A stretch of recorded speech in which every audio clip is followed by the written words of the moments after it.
بسم الله الرحمن الرحیم. زما نوم شغله دی. پوپلزی یم. د کار څخه یم. تقریبا 28 کاله کېږي چې په امریکا کې یو. شغله پوپلزی له افغانو یتیمانو، بېوزلو ماشومانو، بېکسو او بېوسو کونډو سره یې مادي او معنوي مرستې کړي دي. نوموړی په 2006 کال کې د خپلو ګاڼو په خرڅولو او د کورنۍ په ملتیا په کندهار کې ماشومانو ته د ثنا په نوم یو روزنتون پرانیست. ما خپل د زر د ځان سره وړي وه چې په د محفلو په دې کې به واغوندم، ځکه چې ما خپل د وطن حالات ولیدل. د هغه زرو زیور وه چې ماته زما په واده کې راکړل سوي وه.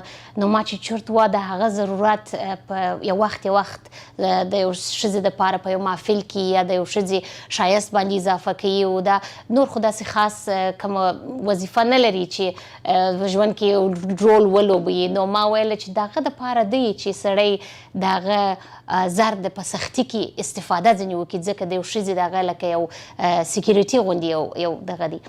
نو ما خپل زر و زیور راواخیستله، هغه مې خرڅ کړله. نو دا بنسټ یې ما شروع کړي او دا د 7 کوچنیانو سره مې شروع کړي. د ثنا روزنتون یو شمېر هلکان او نجونې فارغان کړي دي او دم ګړی پکې یو 50 ماشومان تر روزنې لاندې دي چې هغو ماشومانو اغلې شغلې ته یې د تمنا مور لقب ورکړی دی.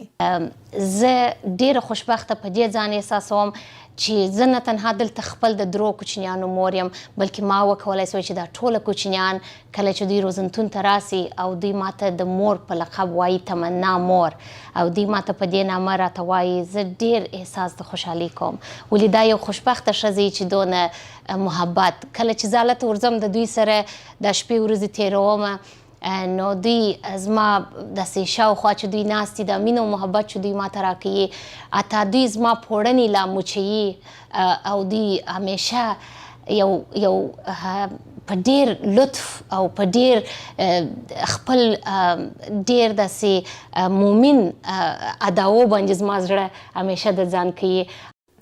مرمن شغله پوپلزی د خپل روزنیز اند او ژوند ترڅنګ رسامه هم ده. نوموړې خپل استعداد د مرګ او ژوند د ترخو شیبو ترمنځ روزلی. تر اوسه یې 15 تابلوګانې رسمي کړي او نندارې ته یې وړاندې کړي دي چې له دې لارې لاسته راغلې پیسې هم د ثنا روزنتون د ماشومانو روزنې ته یې ورلیږلي. نو دا دروازه چې ما وکښله دې ته ما د امید دروازه نوم ورکړله، او دا دروازه چې تاسو وینئ دلته ټوله د الله پاک نومان دي چې په هر یو کې یو برکت شته. نو ټوله نومان زما ډېری رسامیانې کې د الله پاک ذکر د نومانو ده، نو چې دا زما محبت ښکاره کوي او دا زما قوت و، زما ایمان زما قوت و چې زه در دې.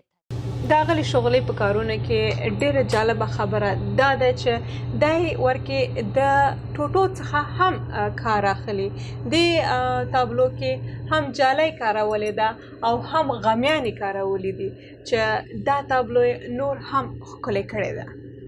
د اغلې پوپلزی هیله دا ده چې په افغانستان او جهان کې ډېر نور افغانان د دې پر پلونو پل کېږدي او د لکونو بې سرپرستو افغاني ماشومانو په روزنې او د کونډو مېرمنو په پالنه کې خپل انساني ونډه واخلي.